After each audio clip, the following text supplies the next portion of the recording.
This means a lot for 9.0. Blizzard's BFA 180. So they turned all the way around.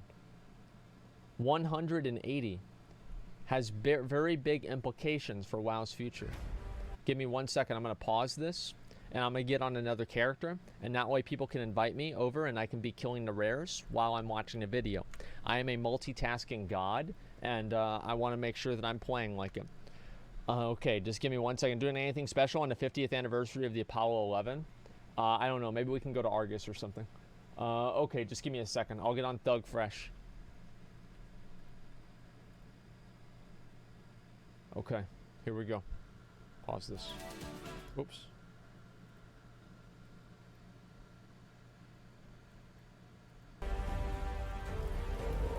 Okay.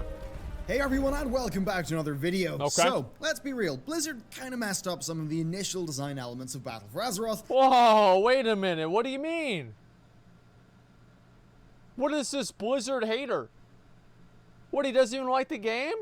What the fuck is this? This guy hates the game. Can you believe it? Oh my god. This mindless hating is ridiculous. 11-second pause record? No, it's not. I paused on the second before. And you know what? They've pretty much said that themselves. Patch 8.2 was Blizzard's first large-scale patch that had a lot of lead time. Their first proper opportunity to respond to the deeper design problems of Battle for Azeroth, instead of the immediate firefighting that they were limited to doing with patch 8.1. Then also, based on past expansion timelines, well, this is when quite a lot of the team is going to be shifting over to the next expansion and doing a lot of work on it. Now, combine that with the content of 8.2, and I think I must say, if the people that made 8.2 make the next expansion, I'm already excited for it. I think 8.2 is good.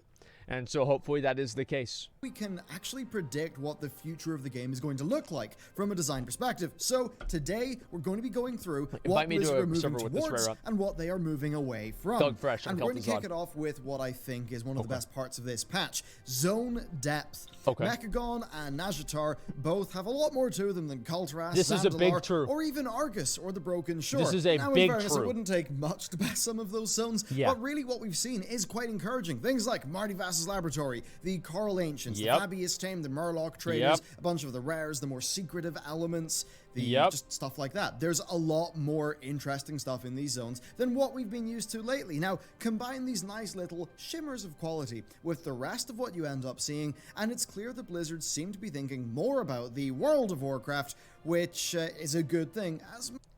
Thank fucking God. Like, in these previous expansions, the whole thing has just been a bunch of fucking...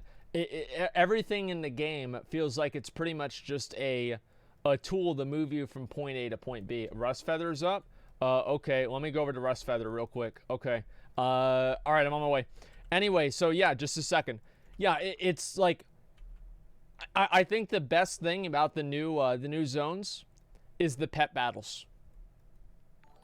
Because this is the first time that pet battles genuinely have a focus. So, like, you need to do pet battles to some degree. And I think that's good because they're part of the game.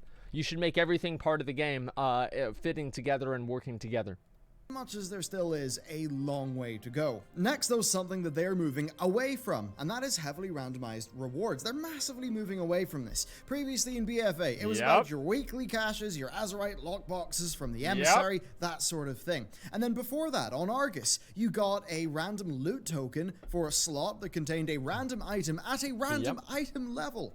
That's how mad. Fun. Before that, on the Broken Shore, how that fun. was another gear token lottery. Now, were those things fun and exciting? No, congrats. I don't think so. I certainly found them to be the least motivating world content gearing progression systems in the game.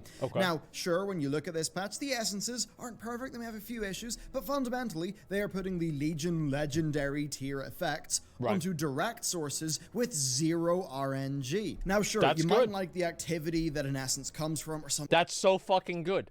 These essences, you literally go after them and you farm them, and there's a specific place that you farm them at.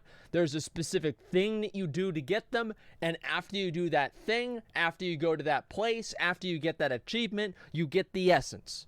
Period. There's no bullshit, and it's fucking great. because it allows people to create goals. Elements of the essences, but I think we can all agree it's far better than the Legion Legendary Lottery. Yes. Blizzard are clearly moving away from that sort of thing. We even see it with the Benthic gear, and this leads me straight on to my next point, what Blizzard are moving towards, and that seems to be respecting players' time. It's pretty clear to me, regardless of the design wins or losses of Nazjatar or Mechagon, that they do respect your time as zones. Now, do I mean that the zones give you free stuff for no time put in? No, I don't mean that. But what I do mean is that the relationship between your input and the game's output is quite clear. You will get X mana pearls per day by just doing this stuff. They'll translate into Y item level upgrades per week. Do you want to push loads of gear to item level 400? Do you want to get a single bit of gear to a very high item level? Well, you go and you earn the currency, and you can do with that currency whatever you want. There's no overarching... Imagine having given a 75 rep for a world quest. Yeah, but you get 75 rep every single fucking time. That's the difference. That's what matters. That's what counts. It's not the fact that you're not getting as much rep for a world quest. It's the fact that you know what you're getting before you get it. Now, obviously, with the Benthic gear, there's a certain amount of RNG. Just Mike, thank you very much for the 5 Give the Community subs. I appreciate that very much, man. Thank you, thank you, thank you, thank you, thank you, thank you, thank you. But the RNG isn't really that bad. Like with getting these different Benthic armor pieces, even if you're doing them for like waiting for a socket or something like that, there's nothing else you're really going to be spending your mana pearls than basically using these items. So the amount of RNG that the Benthic armor has, I think, is a fine amount of RNG. It's completely okay. I don't mind it at all. This might surprise some people, but I don't think that RNG is fundamentally bad. It's not. RNG has been in the game since day one, with boss drops, dungeon drops, etc. It used to be much worse than it is now. So the idea that having to buy a few extra pieces and roll the one that you want and have it be basically a 1 in like 20 to 50 chance is not really that big of a fucking deal. Okay? Just make pearls harder to get? No, the system is fine. Blizzard gearing plan that you're directly falling into. You can distribute the resources you earn in the way that best fulfills your own goals. Somebody invite me to a server where this rares up, still please. Not having a PvP vendor, but let's move away from that one. Where there was clear randomness in the past with the equivalent systems, there is now a clear deterministic system that lets you plan around it. Carmen's Bucket with the 5 more gifts to give me subs too. Thank you very much. I appreciate that. Those goals. I think this is a big win, and I'm fairly sure it's going to perform better for Blizzard over time. And with that, there's actually something that I think you might have noticed Blizzard move away from, and that is weekly front loading. Because Nazjatar and Mechagon don't have those big weekly milestones in the same way that a lot of other content in the game has. Blizzard clearly decided against adding to the existing BFA crop of weekly activities as compared to, say, Argus. It's especially That's actually clear. true. Over in Argus, right, you got your big bursts of rewards just come from a few weekly quests that you could knock out in like an hour. This was a double-edged sword. Some people will have loved getting that quick burst of reward and not having to play all the time, but for others, they will have just felt like they have a week ahead of them where A, they feel like they have less to do, and B, the things that they can do are less time efficient as compared to the weekly, so they're not worth doing. That's right. So it's like the 80-20 rule. So if you can get 80% of the rep in 20% of the time, there are very few people that want to spend 80% more time for the last 20% of the rep.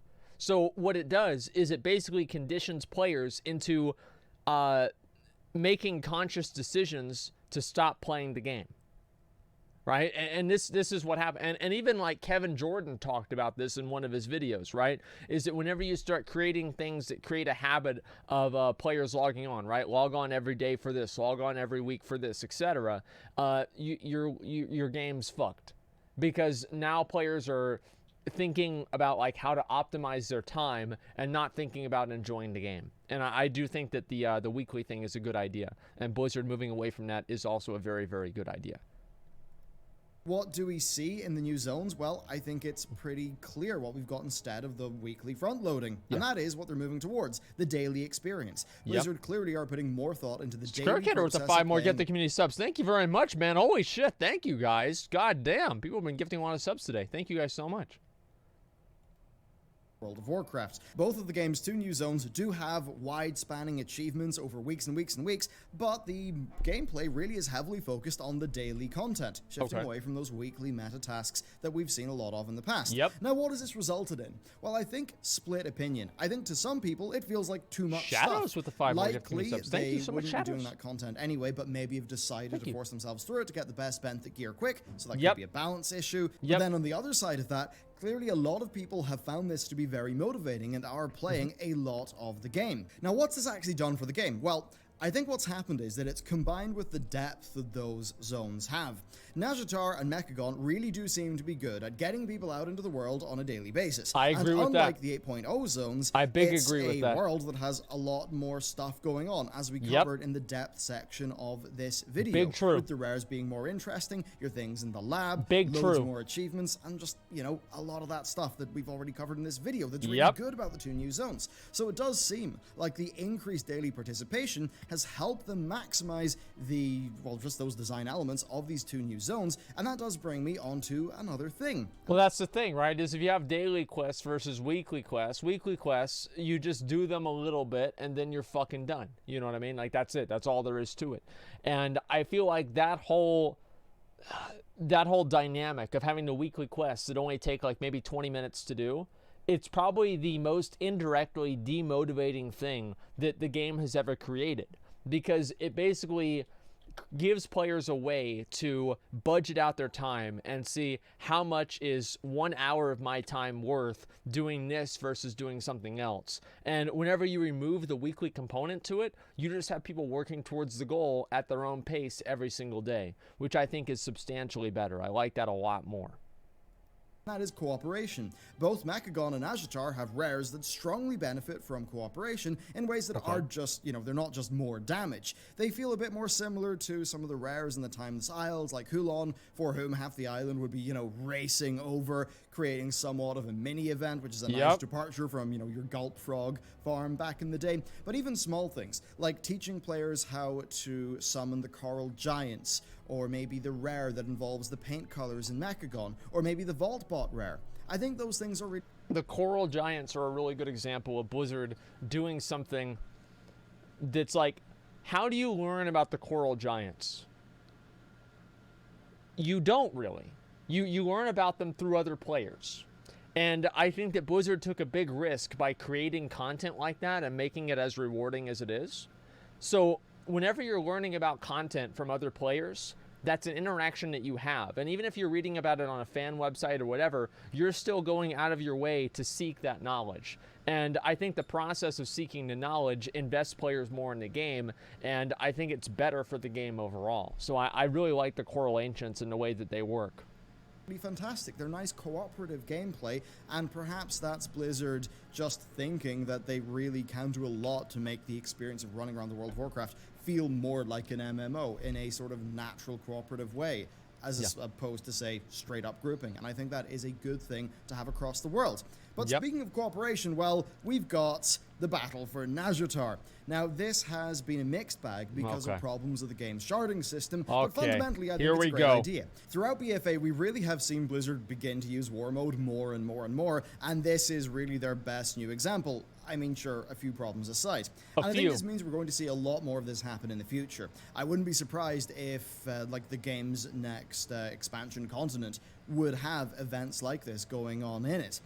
Well, they did this back in Burning Crusade even, right? And can somebody invite me up to a realm where the Arachnid Harvester is up? If he's up on your realm with War Mode off, please go ahead and invite me. Thug Fresh on Kel'Thuzad. They did this back in Burning Crusade. They had the PvP events in Hellfire Citadel, in Zangar Marsh, and in the Grand.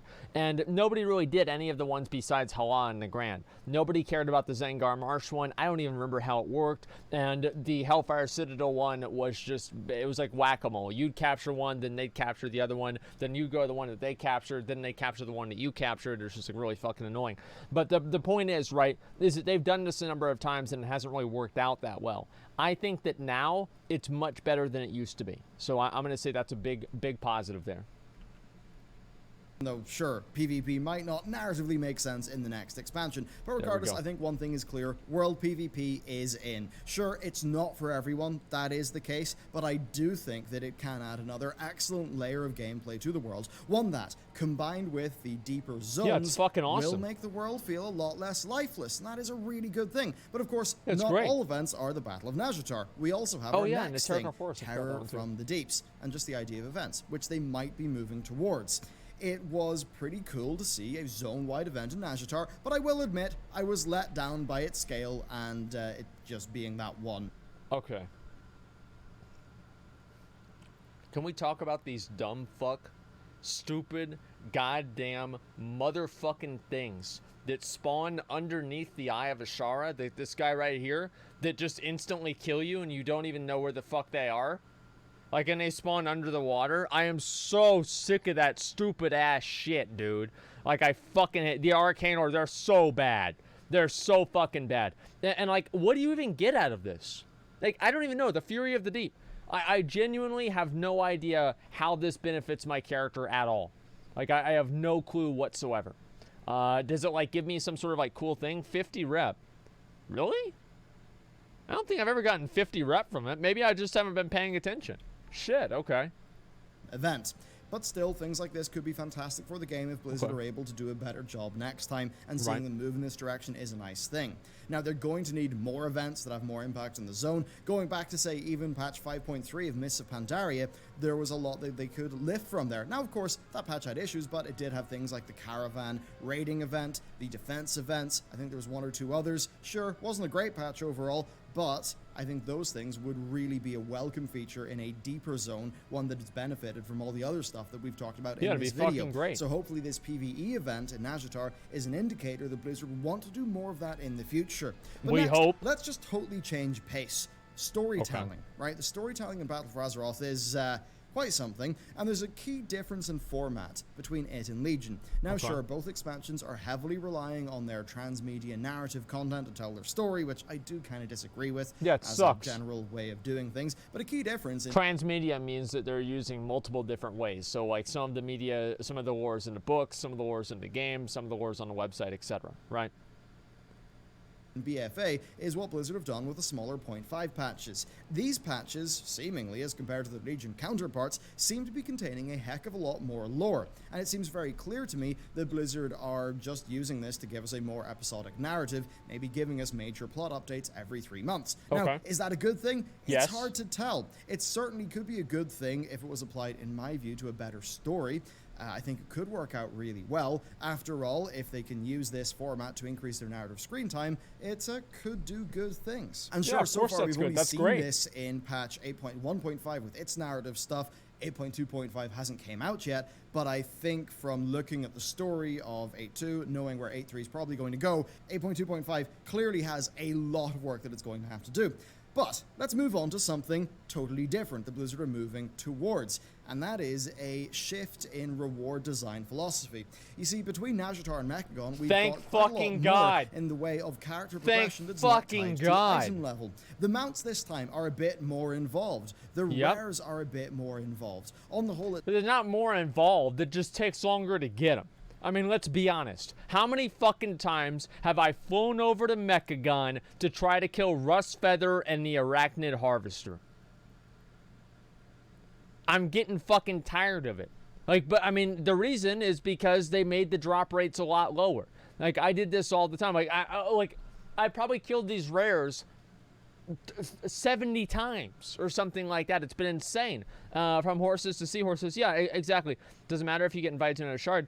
No, because I still have to ride every character out there. I still have to wait for an invite to another shard, and I could just join pre-made groups whenever I'm offline anyway, like off my stream anyway.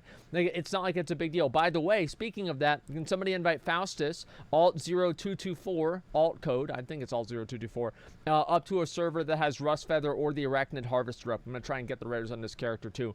They do take a lot longer. The mounts take a lot longer to get this time around. In Argus, you literally just killed the mobs, got the mounts, and that was it. It was fucking boring. Like, let's be honest, it was fucking boring. They needed to do a much better job than they did now. It does seem like Blizzard are trying to fulfill more of the RPG fantasy there. Yep. There's more to do along more axes of progression than there has been in the past with BFA, with the zone meta mounts, I think, being far superior to what we've seen recently, and then things like the paint jobs, the vinyls, the take longer blueprints to collect. Yeah. Again, it's not perfect, but directionally, it's a step forward from what was quite dull and unmotivating in 8.0 to what I think now is a lot more compelling. And really, not all players are driven by item level. I think there's an emotional connection to one's character, and I think that is what drives a lot of why people play the game. You know, the other things, aside from item level, they want to collect. That's the type of thing that Blizzard, in my view, have been missing out on big time lately. And when you look at 8.2, I think, sure, maybe it's tier sets visually flat, but they're doing a lot more in that regard, and it's a lot better. And then the final part of that is that a lot of it is overlapping progression, which I think generally is just a lot more satisfying when you're playing it. Next, though, more interesting gear. Blizzard have continued their Crucible of Storms gearing experiment. That's great. Like, that's fucking great. Because the reason now that they have like this more interesting gearing thing, I'm gonna say why it's fucking good, is because before, back in Legion, back in WoD, how did you decide what gear you wanted? You looked at the highest piece of the highest itemable piece that had your 2 secondary stats, and you got that item. That was it. You didn't think about anything. You didn't plan for anything. You just did that same fucking dungeon. You did that same fucking raid every week, and that was all you needed to do. Now, you have an actual semi-pseudo best in slot. So you go into the raids. You look at, okay, well, this item gives me this bonus. Let's see, Queen Ashara belt gives me, you know, this thing. I know you guys can't see it because it's off the screen, but you know what I'm talking about. Okay, I want to get the Trident of the Deep from this boss in this zone. And so there's a lot more targeted farming. That's really, really good. I'm going to say that's amazing. And I think they should do that much more often. The idea of being able to work towards something that you actually want, the idea of being able to actually see a best in slot list and work towards that best in slot list is fucking amazing. I love it. Okay. With the inclusion of a lot. Benthic effects, Mechagon punch cards, the unique effects from the Eternal Palace gear, as well as the logic loops from Operation Mechagon. Now, it's a balancing nightmare, sure. It's fucking awesome. But I think it's more enjoyable for the average player, and maybe a bit more than just the average player. And we really have to decide on what we want here as a community. Do we want a perfectly balanced esportsy game with massive design restrictions, or do we want a game? No, we don't. No, I don't want that. Nobody fucking wants that. That's the thing, is that nobody fucking wants that dog shit ass garbage. Oh wow, we want to make sure the game is fair.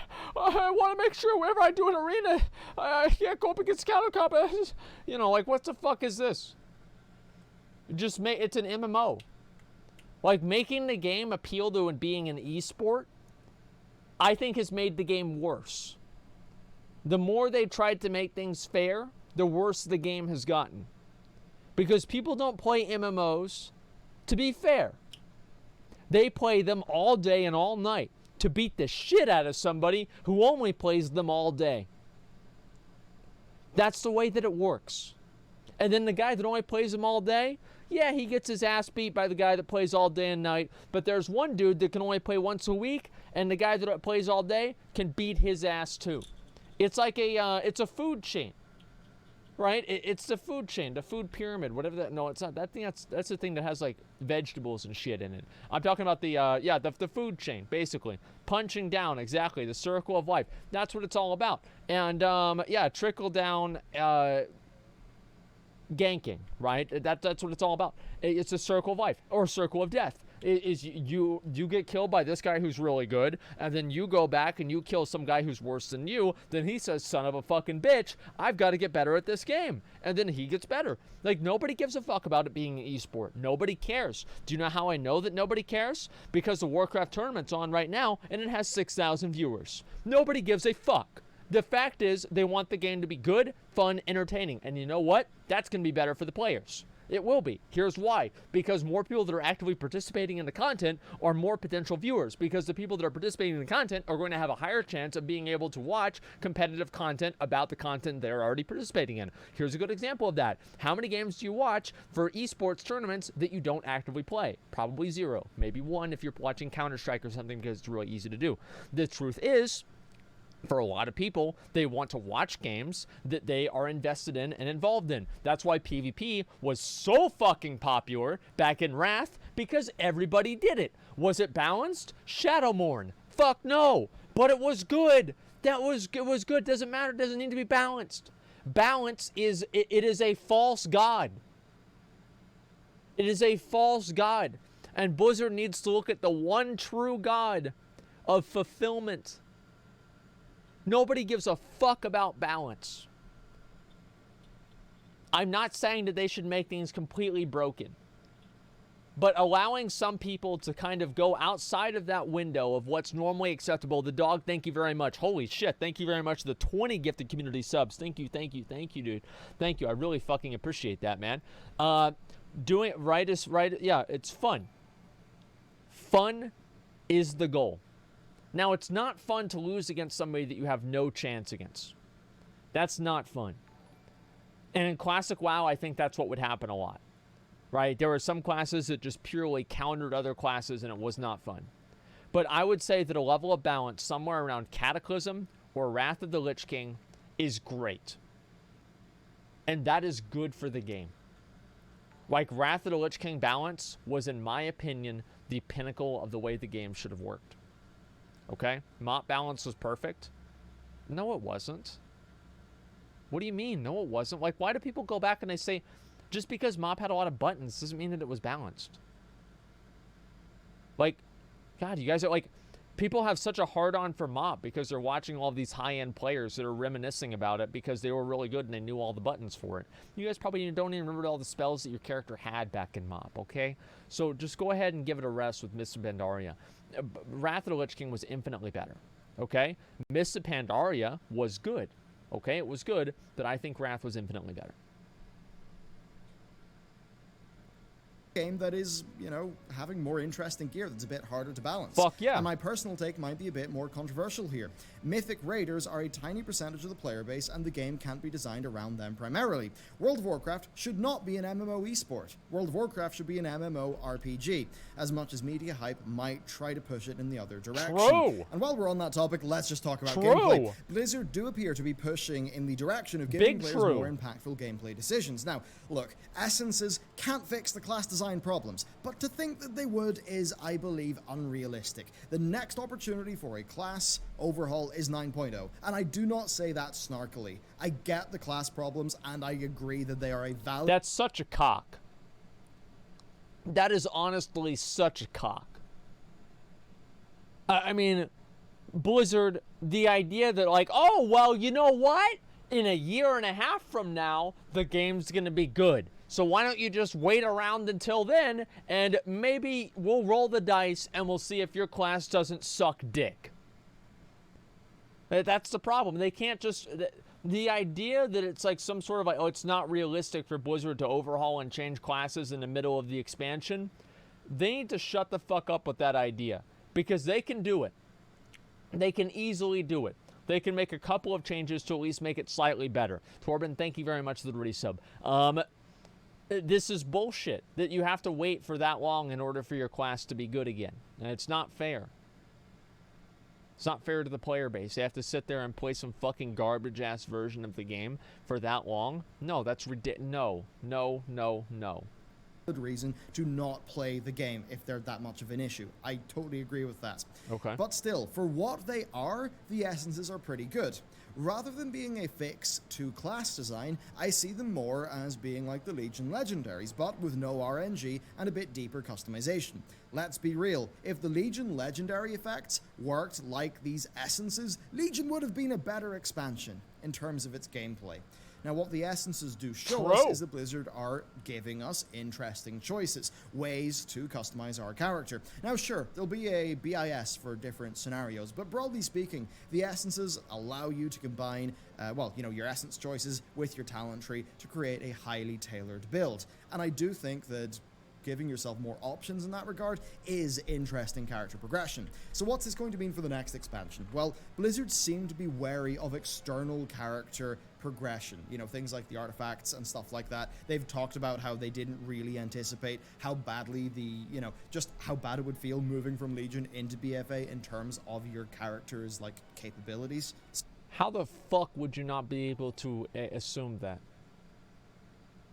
I mean, really, it was such dog shit. I don't even know how you can say that's not gonna. I mean, you literally have the greatest weapon of all time for your class, and you throw it away for a green.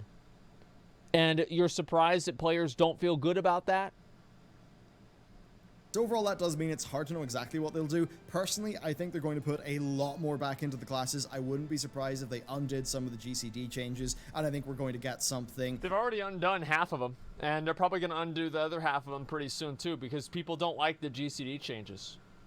That's what it comes down to. Even if Blizzard thinks that, oh wow, this is such a great idea, the players don't fucking like it. And ultimately, that's what matters. They don't like it. Like the essences that just exists for the duration of the next expansion, but with the base classes being added to and, not being taken away from, like we saw from Legion into BFA. Now, moving on, all of this leaves me with one question. When you look at this patch, is the zone variation their ideal design, or is it a test? And more broadly speaking, to what degree is this entire patch just an A/B test? While 8.2 retains issues from 8.0 and 8.1, I think it's fair to say that many of its ideas are very different. So, could this just mean we'll get dual zones in future patches? Dragon Isles and Nyalotha. Indeed, if you got the designs of both Mechagon and Nashatar and squeezed them into the same zone, it would be modeled and overcomplicated. It would be a jumbled zone without a clear gameplay identity. Alternatively, they could be doing a test, though. Do players prefer a more sandbox-like theme park, as we see with Mechagon, or do they prefer a typical WoW patch zone, albeit one with a good bit more depth, like with Nashatar? Whatever their plan is, I'm fairly sure the Blizzard are going to be paying a lot of attention to this, and given the timelines of development, I think they're going to be incorporating a lot of what they learn here into the next expansion, for it's almost certainly having its zones being mapped out as we speak. So what's the takeaway here now that we've really went through most of this patch? Well, I think you can... Here's my takeaway right now, is that 8.2 is a massive improvement over everything else that they've done in BFA. I think it's absolutely great. I fucking love it. And I think it's an amazing fucking thing, okay? It is infinitely better, and I'm very happy about it. Overall, I'm very happy about it. Hopefully, Blizzard sees the positivity that players are giving 8.2. I think that it's received more positivity than any patch that Blizzard's made, maybe ever since the Mage Tower. And they take that and they move that forward, and they use that to direct and inform decisions that they make in the future.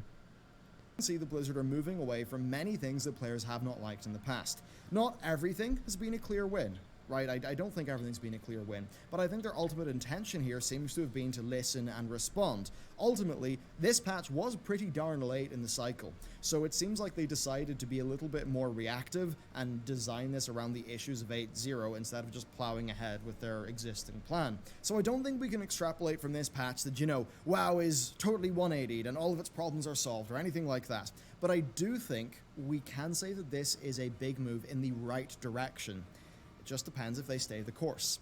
And really, it's just on Blizzard to think hard about the lessons that they've learnt and to work them into the fundamentals of the next expansion, so that 9.2 is not left having to fix the problems of 9.1 and 9.0, just like 8.2 has been left having to fix the problems of 8.0 and 8.1. So that's the way it works now, guys, is you bring out the expansion and it sucks, and then as time goes on, we're going to have people slowly improve the expansion until it becomes good, and then the next expansion comes out and it's bad, and then you have to slowly improve that expansion until it's good, at which point you lose all of that progress and then it becomes bad again. So the expansions basically follow the same template as your characters do. At the end of the expansion, your character's awesome, and then a new expansion comes out, your character sucks again.